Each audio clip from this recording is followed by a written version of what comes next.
विश्वोत्पत्त्यादिहेतवे तापत्रयाविनाशाय श्रीकृष्णाय वयं नुमः। यं प्रव्रजन्तमनु तं प्रीतिकृत्यं द्वैपायनो विरहकातर आजुहाव। पुत्रेति तन्मयतया तर्वो विनेदु तं सर्वभूतहृदयं मुनिमान्तोऽस्मि। वाह, बहुत सुंदर। ओम सदाशिव समारंभा शंकराचार्य मध्यमा अस्मदाचार्य पर्यंता वंदे गुरु परंपरा। ओ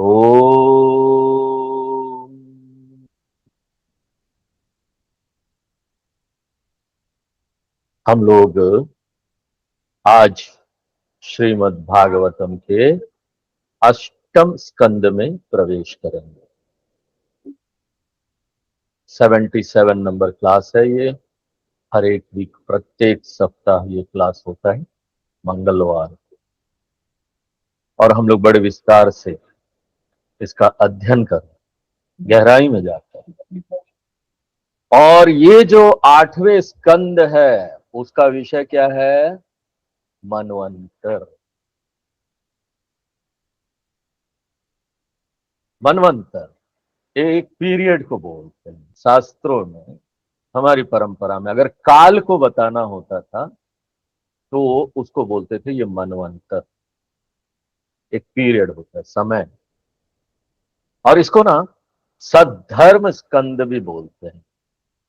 पिछले स्कंद में अंतिम अध्यायों में हमने देखा कि किस प्रकार से नारद जी हमको बताते हैं कि सामान्य धर्म क्या है, स्वधर्म क्या है, आश्रम व्यवस्था, सब वो हमने विस्तार से देखा। यहां पर सद्धर्म के बारे में बताया था। क्या अंतर है? सद्धर्म क्या है? जब ना हम पूरी तरह से भगवान को शरणागति करते हैं, और इसके लिए हमको यहां गजेंद्र मोक्ष की कथा के माध्यम से ये बताया जाएगा। तो शुरू यहां पर होता है मनवंतर से। काल, मनु, हिंदू काल गणना और इसका जो दर्शन है ना, बहुत वास्ट है। पीरियड का स्टडी हमारे शास्त्रों में बहुत डिटेल में किया गया है। क्या पीरियड है, कितना साल बीत गया, ब्रह्मा जी का क्या साल है, हमारा ये पीरियड में क्या साल, अलग अलग आयाम है लोक में, अलग अलग टाइम पीरियड है। इसलिए हम बोलते हैं ना हमारे शास्त्रों में कि मृत्यु के बाद दूसरा जन्म मिलता है। मृत्यु के बाद दूसरा जन्म मिला। अब लोग ये प्रश्न पूछते हैं कि मृत्यु के बाद दूसरा जन्म, मृत्यु होने के बाद कितने समय बाद दूसरा जन्म मिलता है? तो समय बताना बड़ा मुश्किल है, क्योंकि ना हर एक आयाम में, देवताओं का आयाम है, मनुष्यों का आयाम है, तो काल बदल जाता है। तो यहां पर मनवंतर क्या है? मनु के शासन काल। मनु जिस समय शासन कर रहे हैं, ब्रह्मा जी का जो एक दिन है वो 14 मनवंतरों से मिलकर बना है। 14 मनवंतर। प्रत्येक मनवंतर में 71 चतुर्युग होते हैं। और ये 71 चतुर्युग पता है मनुष्य का कितने साल के बराबर होता है? 30 करोड़ 67 लाख ह्यूमन कैलकुलेशन। जो मनुष्य कैलकुलेट कर सकता है उसके बराबर है। 71 चतुर्युग, एक मनु उसमें राज्य करते हैं। अभी श्रीमद् भागवत महापुराण के अनुसार वर्तमान कल्प में अभी जो यहां बताया जा रहा है वो स्वयंभू मनु हुए, फिर स्वारोचिस मनु हुए, उत्तम और तामस। इसमें भगवान ने अलग अलग रूप, अलग अलग अवतार लिए। अभी क्या चल रहा है इस पीरियड में? इस पीरियड में ये जो अभी चल रहा है वो 7वां मनु का पीरियड चल रहा है, वैवस्वत मनु। हम लोग कथा कराते हैं ना सत्यनारायण कथा घर में, उसमें बोलते हैं ना वैवस्वत मनु मनवंतर काले। पंडित जी आते हैं तो बोलते हैं ये वैवस्वत मनु का काल चल रहा है। और वैवस्वत मनु जो है, एक मनु का 71 चतुर्युग होता है, उनका भी 28वां चतुर्युग चल रहा है, और उसमें भी हम कलयुग में जी रहे हैं। तो ये अभी कलयुग चल रहा है। तो इस प्रकार से काल की गणना बहुत बहुत साइंटिफिक वे में किया गया है, विशेष प्रकार से ये काल की गणना की गई है।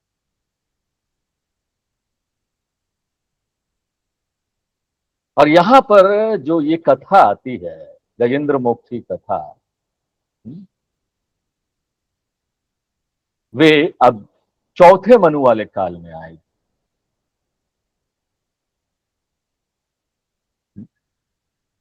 चौथा मन, अभी क्या चल रहा है 7वां मन। तो हम लोग हिस्ट्री में कहां पर देख रहे हैं इसको? चौथे मनु वाले काल में, उसमें यह घटना हुई थी। ये सब इतिहास है, ये झूठ बातें नहीं है, बहुत कैलकुलेशन के साथ, पीरियड का कैलकुलेशन के साथ ये बताया जा रहा है यहां पर। और हमारे वेद व्यास जी को सब पता है। हमारे आचार्य लोग ऐसे नहीं थे, शास्त्र हंसते लोग, शास्त्र जानना इतना आसान नहीं। हमारे अभी हम लोग देखेंगे यहाँ पर भागवत में हमारे वेद व्यास जी को बोटानिकल नॉलेज भी था, किस प्रकार से वो त्रिकुट पर्वत का वर्णन करते हैं। उनको ज्योग्राफी का भी नॉलेज था। ये इतना आसान नहीं है इस तरह से सभी चीजों का वर्णन करना। नेशनल ज्योग्राफी डिस्कवरी में अगर थोड़ा सा वो जाकर कोई एक प्रजाति को ढूंढ लेते हैं कि देखो ये फूलों का प्रजाति है, ये वनस्पति का है, ज्योग्राफिकल कोई एरिया ढूंढ लेते तो बहुत बड़ी बात होती है, हम लोग आश्चर्य करते हैं। लेकिन यहां पर इतना डिटेल में ये वर्णन जो हुआ है उसको देख के लगता है कि हमारे आचार्यों को पूरा नॉलेज था, हर चीज का नॉलेज था। ये नहीं कि वो सिर्फ वो धर्म की बातें और ये सब जानते थे, टेक्निकल नॉलेज वो भी था।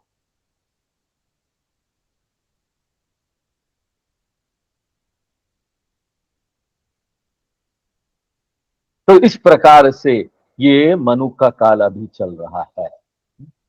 और इस मनु के काल में ये जो चौथा मनु का काल जो अभी बताया जा रहा है यहाँ भागवत में, उसमें ये गजेंद्र मोक्ष की कथा आती है। और आपको बता दे गजेंद्र मोक्ष हम बोलते हैं, तो ये जो गजेंद्र है वो क्या थे, कौन थे, क्या नाम था? गजेंद्र मोक्ष एक जो ये कथा हुई वो पूरा प्रसंग है, इसको नाम दिया गया।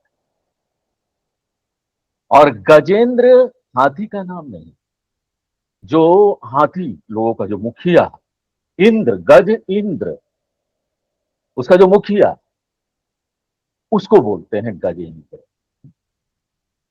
तो इस प्रकार से ये एक बहुत सुंदर शरणागति वाला कथा है। तो अब हम लोग इस कथा में प्रवेश करेंगे, ये कथा है क्या। तो पहले तो जो हमारे वेद व्यास जी हैं वो यहाँ पर पूरे उस जगह का वर्णन करेंगे कि किस प्रकार से वो जगह कैसा है।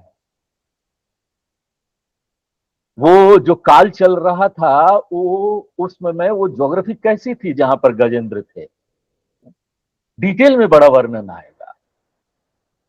तो इस यहां पर जो वेद व्यास जी हैं, वो लिखते हैं कि एक त्रिकुट पर्वत,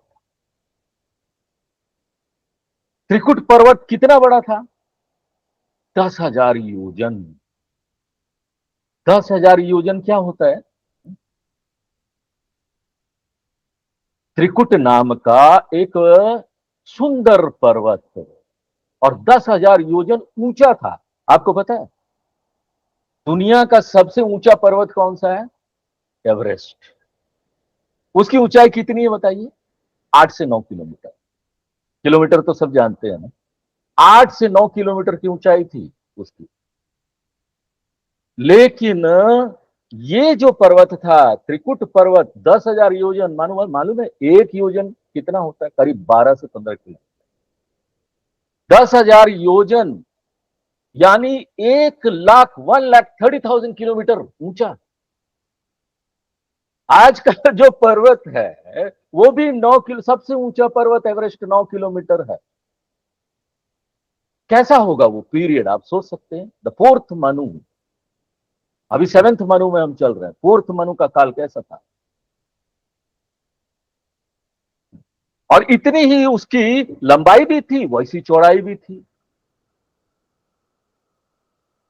और उसके शिखर जो थे, कोई सोने की तरह चमकता था, कोई श्वेत था, जगमगाते रहते। रत्न और धातुओं की छटा सी बिखरी पड़ी थी एकदम। वहां का वनस्पति का जब वर्णन करते हैं वेद व्यास जी, कितनी वृक्ष लताएं झाड़ियां थी, झरनों से झर झर। जब हम लोग प्राकृतिक वातावरण में जाए ना, हमको सुनना चाहिए। जो प्रकृति है ना, उसका आवाज है, पेड़ के पत्तों के हिलने का आवाज, झरनों का आवाज, ये कान में हमको सुनना चाहिए। बहुत आनंद आता है इससे। हम प्रकृति के साथ एक हो जाते, वो फील करते हैं। तो इतना सुंदर ये त्रिकुट पर्वत, चारों तरफ समुद्र, समुद्र की लहरें आकर पर्वत के निचले भाग से टकराती। ऐसा लग रहा था कि पर्वत के पांव को वो छू रही है। दूब घास का भरमार था।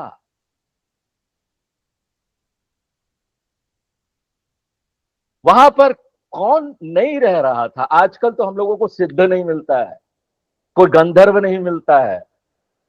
नाग, किन्नर, अप्सराएं सब वहां पर अलग अलग गुफाओं में रह रहे थे। वो विहार करते थे, वहां पर घूमते थे। गंधर्व लोग जो थे, गंधर्व कौन होते हैं? जो ना संगीत के मास्टर होते हैं, स्वामी, संगीत खूब जानते हैं। हमारे शास्त्रों में संगीत को जानने वाले जो समूह के लोग हैं, उनको गंधर्व बोलते हैं। वो एक दूसरे आयाम में ही, दूसरे लोक में रहते हैं। तो उनकी संगीत की ध्वनि उस पहाड़ और उस जंगल और उस वातावरण में गूंजती रहती थी।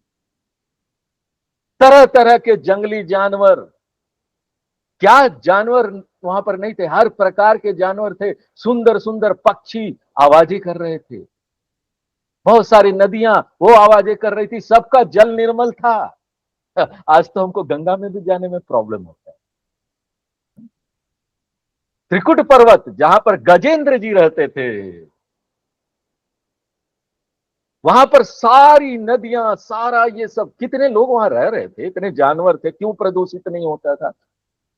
आज तो गंगा प्रदूषित हो गई है। इतनी सरकार को इतना बड़ा प्रोजेक्ट चलाना पड़ रहा है गंगा को साफ करने।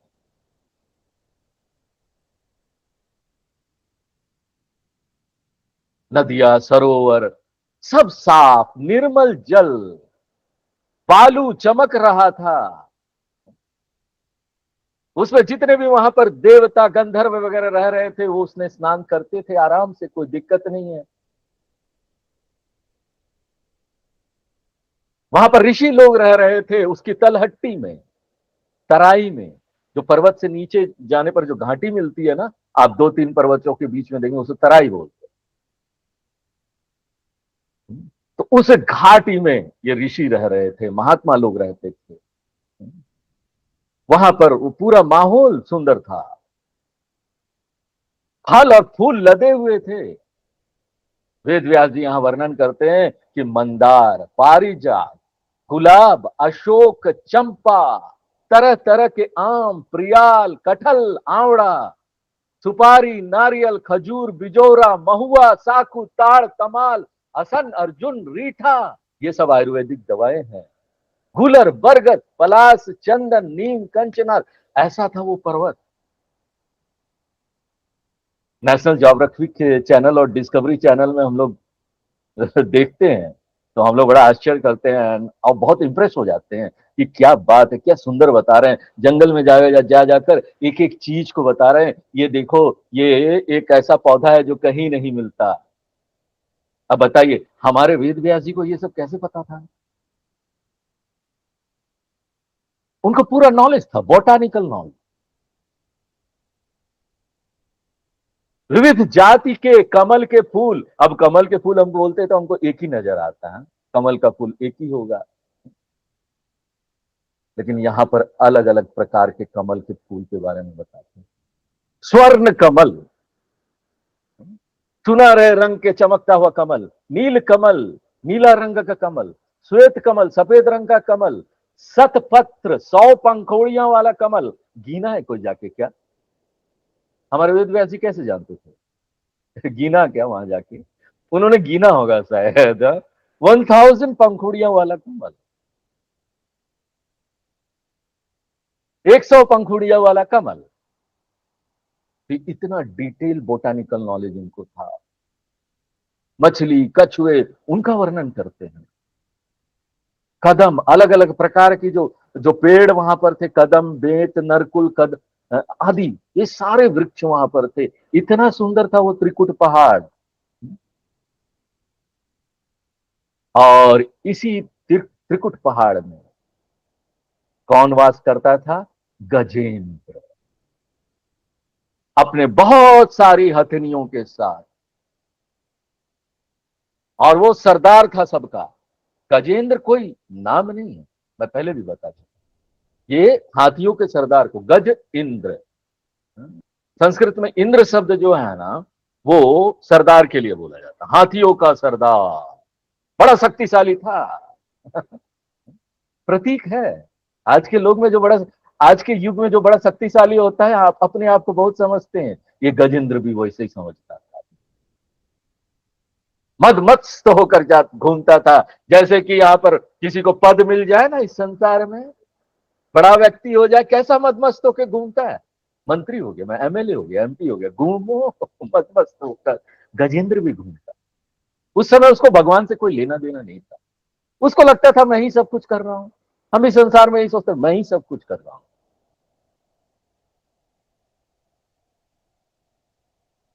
घूमता रहता था, सबको रोद रोद के, कांटे वाले कीचक, बांस, बेत, झाड़ियां, पेड़ों को रोडता हुआ घूमता रहता था। उसका गंध आता था ना, तो वहां पर जो बाकी जानवर थे, सिंह, हाथी, बाघ, गेंडे, हाँ, सब डर के ना भाग जाया करते थे। उनसे भी बड़े बड़े जो जानवर, और छोटे छोटे जो जानवर थे, सुअर, भैंसे, लंगूर, कुत्ते, हरिन, खरगोश, वो निर्भय विचरते रहते। पीछे पीछे सब उनके जाते थे। सबका सरदार है। I am the head, I am the leader. कोई लीडर बन जाता था, आई एम द लीडर, बहुत अहंकार आ जाता है। बड़े बड़े हाथी और हाथीनी सब लोग उनको उसको घेर के चलते थे गजेंद्र मोक्ष। एक बार वो पैर मारता था, उस पहाड़ी पहाड़ी कांप जाती थी। तो एक बार वो ऐसे ही जा रहा था रास्ते में, मदमस्त होके जा रहा था, थक गया, उसकी आंखें विहल होने लगी, बड़े जोर की धूप थी, व्याकुल हो गया, उसके साथियों को भी प्यास सताने लगी। तब उसने देखा दूर में क्या है, एक तालाब है, सरोवर है। बड़ा अच्छा सुगंध आ रहा था दूर से ही। जोर जोर से चलकर एकदम मदमस्त होकर सरोवर के तट पर जा पहुंचा। बहुत निर्मल जल था, बहुत सुंदर, बहुत मीठा जल था। खूब जल पिया वो, सरोवर में घुसा, सूर से उठा उठा कर जल पिए जा रहा है, अपनी थकान मिटाई, मदमस्त होकर। देखो कैसा, भागवत में बताते हैं कैसा मदमस्त हुआ था मालूम है? गृहस्थ पुरुषों की भांति, मोहग्रस्त होकर। एक गृहस्थ पुरुषों की भांति। कौन है यहां पर जो मोहित है? वो गृहस्थ है। गृहस्थ बनने का, जब हम गृहस्थ होते हैं तो हमारा क्या उद्देश्य होता है? शास्त्र क्या बोलते हैं? गृहस्थ क्यों बने हो तुम? क्या उद्देश्य है गृहस्थ बनने का? भोग करना उद्देश्य नहीं है, भोग में सुख नहीं है। हम गृहस्थ हो गए, हमारे अगल बगल बहुत हमारे रिश्तेदार हो गए, हमारी बहुत पद हो गए, प्रतिष्ठा हो गई, बहुत पैसे हो गए, बहुत घर हो गए, तो हम भोग करें। खूब भोग करो, लेकिन कहीं ना कहीं फंस जाओगे गजेंद्र की तरह।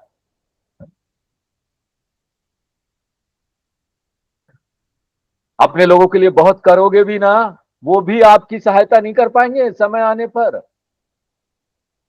गजेंद्र घुस गया उस सरोवर में, खूब पानी पी रहा है, और अपने सूंड से निकाल निकाल कर अपने बच्चों को पिला रहा, हथनियों को पिला रहा, उन्मत्त तो हुए जा रहा था। I am everything in this world, ऐसे ही सोचते हैं लोग। ज्यादातर जो पद वाले लोग हैं ना, वो गजेंद्र ही है। हम क्या करें बताइए?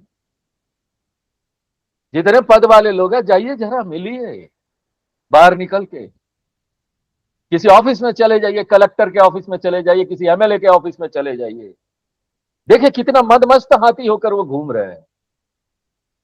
जिससे उन्होंने जीता, वोट लिया, उनका सेवा करने का तो उनको कुछ पता ही नहीं कि ये करना चाहिए हमको। उनसे कोई लेना देना नहीं उनका। हम तो गजेंद्र रहेंगे। अरे तो गजेंद्र रहोगे तो आगे भी तो बढ़ो, विपत्ति आने वाली है गजेंद्र की। इस संसार में जितना भी तुम मदमस्त हो जाओ, जितना अहंकार कर लो कि हम सरदार हैं, कहीं ना कहीं कोई ना कोई मगरमच्छ पकड़ लेगा। और जिस दिन ये मगरमच्छ पकड़ेगा, वो विपत्ति आएगी, शायद उस दिन समझ में आ जाए। यहां पर किसके बीच में संवाद हो रहा है, ये हमको याद रखना चाहिए। भागवत में कौन है गुरु? सुखदेव जी, वेद व्यास जी के पुत्र।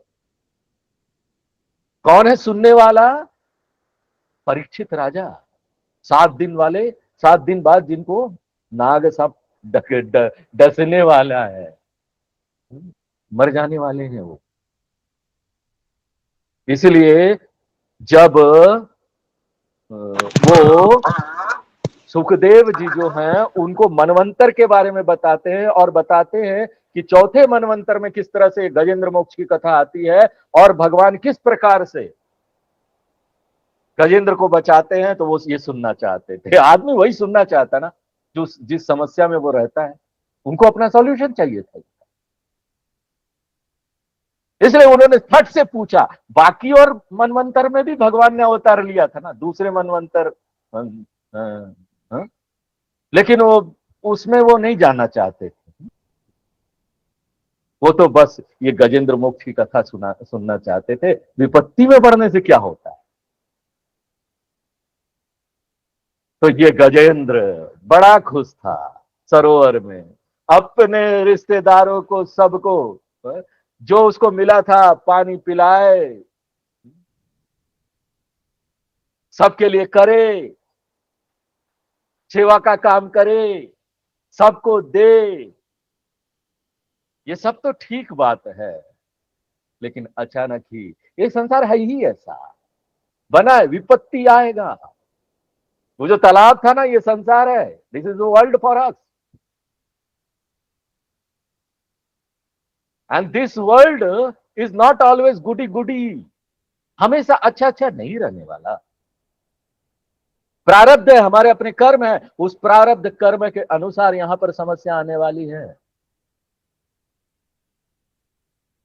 अचानक हम जब एकदम आराम से जी रहे होंगे ना, अचानक ही विपत्ति आएगी, आएगी। सबको आई है। कोई भी ऐसा संसार में आप पूछ लो उसको सुखी सुख आया हो, विपत्ति कभी ना आई हो, कोई ऐसा नहीं। सबको विपत्ति आई है। आ गया, उसका पांव पकड़ लिया एक मगरमच्छ ने, बलवान ग्राह ने। और जानते हैं ना आप, वो उसका एरिया है मगरमच्छ का, तालाब, पानी में वो डबल शक्तिशाली हो जाता, पानी के बाहर नहीं। संसार में पैर पड़े हैं, भगवान का सहारा लिया नहीं। हाँ? तो संसार में क्या होगा पता है? बड़े बड़े मगरमच्छ, डबल शक्तिशाली संसार हो जाता है, क्योंकि भगवान का सहारा नहीं लिया। और ये संसार डबल शक्तिशाली होकर हमको मार मारता है, वो छुड़ा नहीं पाया। इतना शक्तिशाली मगरमच्छ ने उसका पांव पकड़ लिया, पूरी शक्ति लगा दी। उसके जो रिश्तेदार लोग वहां खड़े थे, हाथी, हथनिया, बच्चों, बच्चे, सबने देखा। विपत्ति आती है ना, सब लोग हेल्प करने का प्रयत्न करते, सब ट्राई कर रहे थे कि किस प्रकार से हम गजेंद्र को बाहर निकाल ले। वेग से खींच रहे थे, घबरा रहे थे गजेंद्र चला जाएगा, उनको बड़ा दुख हुआ।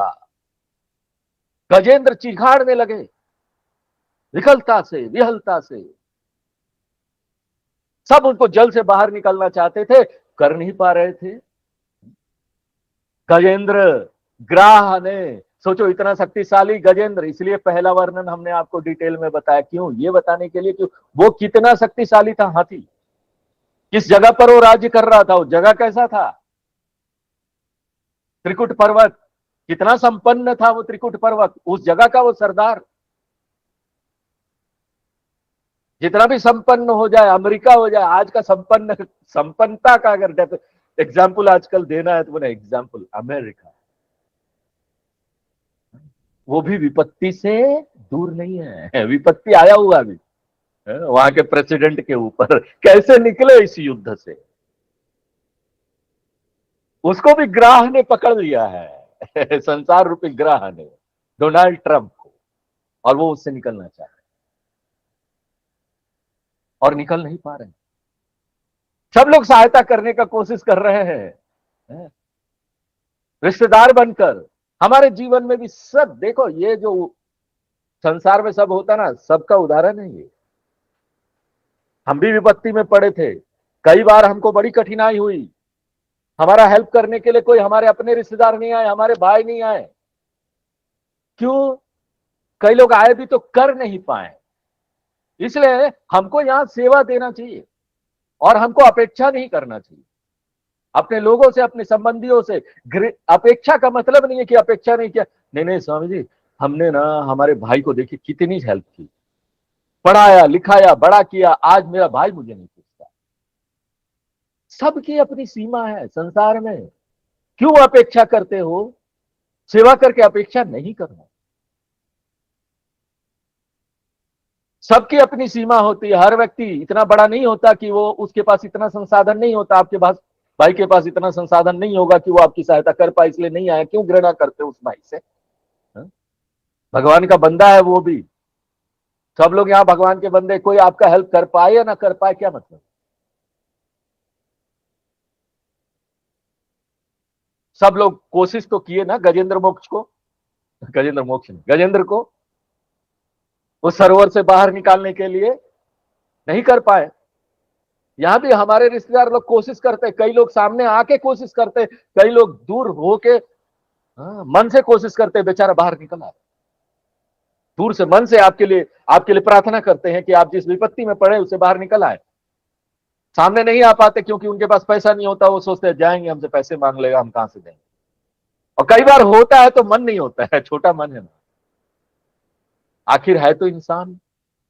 सत्संग में नहीं आया, सत्संग में आया नहीं, गुरुओं का संग किया नहीं, साधु संतों का संग किया नहीं, तो मन छोटा है। करोड़ों रुपया भी हो जाए ना, मन अगर छोटा है तो आप किसी की सहायता नहीं करेंगे। लगेगा ना ये पैसे कम है, मेरे पास ही रहने चाहिए, कल को पता नहीं कोई मेडिकल अर्जेंसी आ जाए, कल को पता नहीं कोई और अर्जेंसी आ जाए, हम नहीं करेंगे सहायता।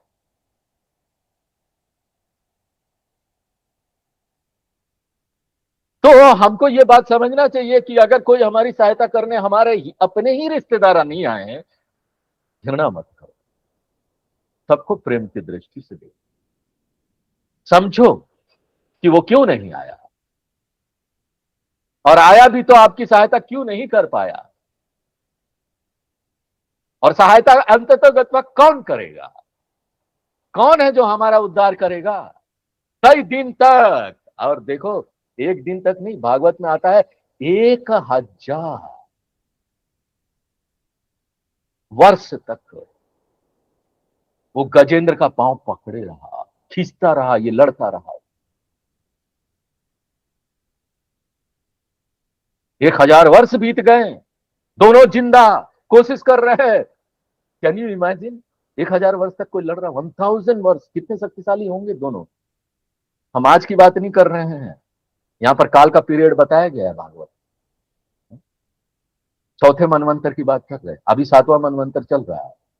अभी 7वां मनवंतर में सब लोग स्थूल हो गए हैं, किसी की ज्यादा शक्ति तक नहीं है। बहुत लड़ेंगे भी तो आधा घंटा 1 घंटा लड़ लेंगे, फिर उनको बैठना पड़ेगा।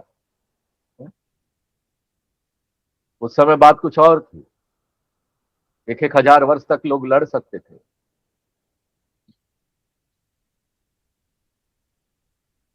अभी भी तो 2-3 साल से तो युद्ध चल ही रहा है, दो देशों के भी तो युद्ध चलता ही है? तो ये तो हाथियों का सरदार उस समय का त्रिकुट पर्वत इतना बड़ा संपन्न, संपन्नता पर आधिपत्य करके राज्य कर रहा था, वो ऐसी समस्या में आ गया। अब आप गीता में जाइए, अर्जुन भी ऐसे ही समस्या में था, अर्जुन भी ऐसे ही समस्या में था। गीता के पहले अध्याय में हम आपको बता रहे थे कि किस प्रकार से अर्जुन जो था वो युद्ध नहीं लड़ना, भागना चाह रहा था युद्ध क्षेत्र से अपने धर्म को छोड़कर। उसका धर्म क्या था? क्षत्रिय। क्षत्रियों का काम होता है लड़ो, अन्याय के विरुद्ध, अधर्म के विरुद्ध लड़ो, चुपचाप मत बैठो। हम डरने वाले कौम नहीं है, जब लड़ना है तो हमको लड़ना है। और उस समय हमारे भगवान भी हमको खड़ा करते हैं, चलो जय कृष्ण, हे अर्जुन उठ खड़ो, उठो लड़ो, तुम्हारा काम है लड़ना, लड़ोगे तो स्वर्ग मिलेगा। यहां लड़ने से तुमको पाप नहीं मिलने वाला, मैं भगवान बोल रहा हूं, चिंता मत करो, लड़ोगे तो स्वर्ग मिलेगा।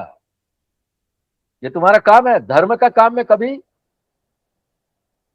समस्या नहीं होती। लेकिन देखो मन कितना, देखो मन, मन से वो हार गया। गजेंद्र भी मन से ही हारा था, अहंकार कर गया, भगवान को नहीं पहचाना। मन से ही हार गया ना। जो मन भगवान को नहीं पहचाने वो हार जाता है। वो कभी जीत नहीं पाएगा इस संसार में। जिस मन ने भगवान की तरफ अपना मन नहीं लगाया, वो मन छोटा और तुच्छ रहेगा, सीमित रहेगा।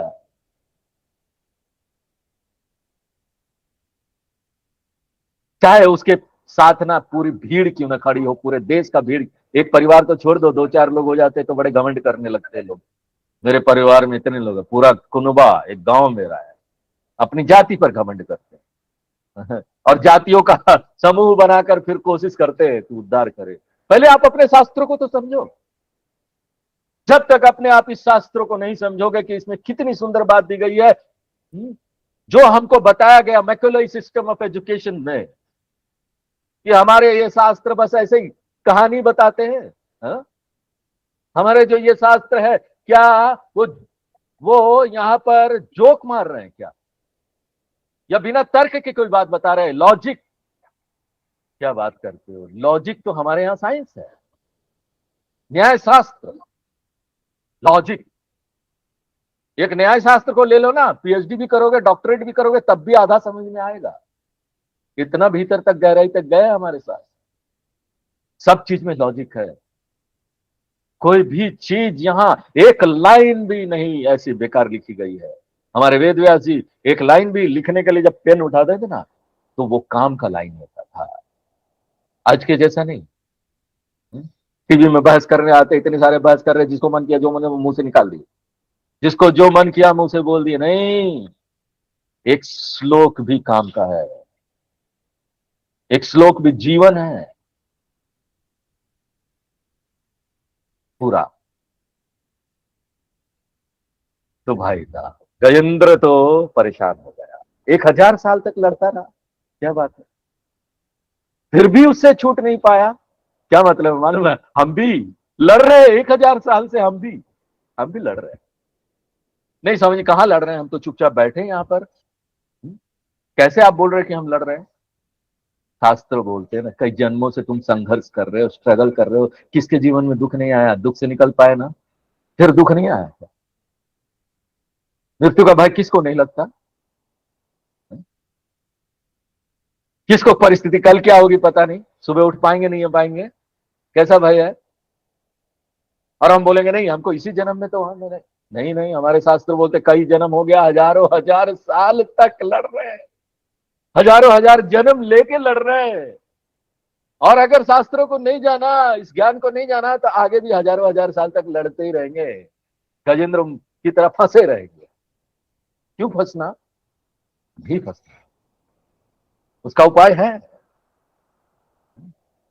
गजेंद्र ही खुद इसका उपाय बताएंगे। अभिमानी गजेंद्र, हम जब तक अपने देह से अभिमान करेंगे, संकट में पड़ते रहेंगे इस संसार से, अपने को कभी इस संसार से छुड़ा नहीं पाएंगे, असमर्थ रहेंगे। हजारों हजार साल तक वो अपने आप को छुड़ाने का विचार करता रहा और अंत में निश्चय पर पहुंचा। इसी प्रकार से जो आप लोग यहाँ आए ना, हजारों हजार साल तक संघर्ष करते हुए आज यहाँ पहुंच पाए शास्त्रों में कि हमको ये जानना है, क्योंकि आपके संघर्ष का अंत होना, आप लोगों के संघर्ष का अंत होगा।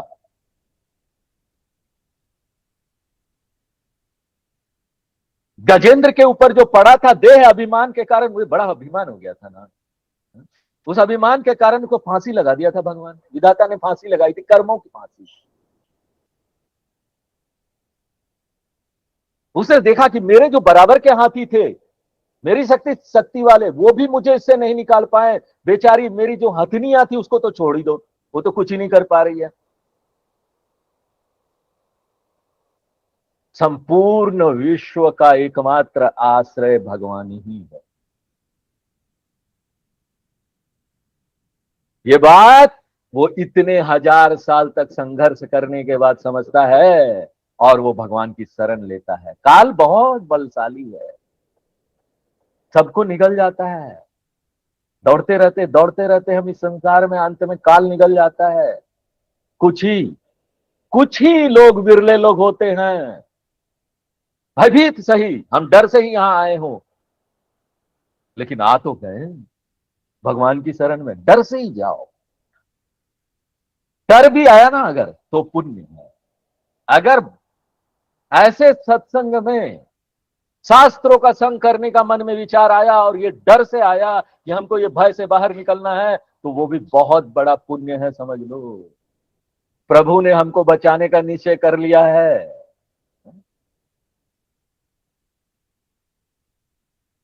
प्रभु सबके आश्रय है। गजेंद्र बोलता है, हे भगवान मैं आपकी शरण ग्रहण करता हूं, अब कोई मेरा बचाने वाला नहीं। जब सारे रास्ते बंद हो गए ना, सारे डोर, ऑल डोर क्लोज्ड, एक ही डोर खुला रहता है, एक ही दरवाजा खुला रहता है। अर्जुन भी यही करता है दूसरे अध्याय में गीता में।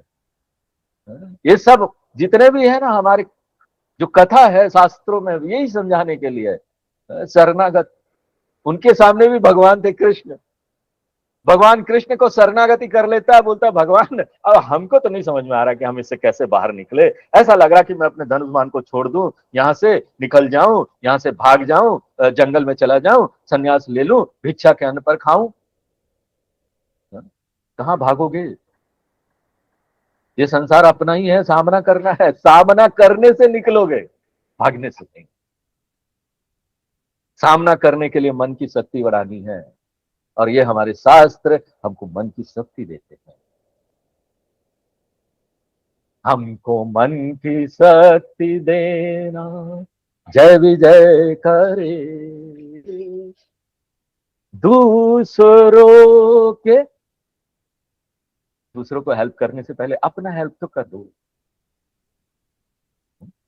अपने आप को शक्तिशाली बनाओ। यही भागवत का उद्देश्य है, और उसके लिए भागवत बोलते भगवान की शरण में जाओ। दूसरे और किसी के शरण में जाओगे तो शक्तिशाली नहीं। नहीं, मेरा ना जान पहचान है प्राइम मिनिस्टर से, ठीक है जाओ, मुझे क्या करना मंदिर जाकर, भागवत कथा सुनकर? मैं कथाकार की कथा में क्यों जाऊं? मैं शास्त्रों को क्यों पढूं? भगवान की शरण में क्यों जाऊं? मेरे तो बहुत जान पहचान वाले लोग हैं, कोई काम नहीं। विपत्ति आती है ना, ऐसी विपत्ति, और अच्छा है कोई काम ना, तब हमको भगवान का याद आता है। जब कोई काम नहीं आता ना, तब भगवान का याद आता है। Let God rule my life. अपने मन में मैं भगवान को ले आ पाऊं, किसी भी प्रकार से लाओ। कोई मुझे ठोकर मार दे, इसके कारण आ जाओ। कोई विपत्ति भगवान ले आए, इसके कारण आ जाओ। आ तो जाओ ना, आ जाओ ना, वेलकम, आओ। ऐसे जो आ जाते बड़े सुंदर लोग होते हैं, मुझे बड़ी खुशी होती है उनको देखकर। बड़ा मैं उनको इंपॉर्टेंस देता हूँ, बहुत महत्व देता हूँ, क्योंकि मुझे मालूम है भगवान ने इतने सारे संसार में चुन चुन के हीरा भेजा, उनको इस रास्ते पर लगा।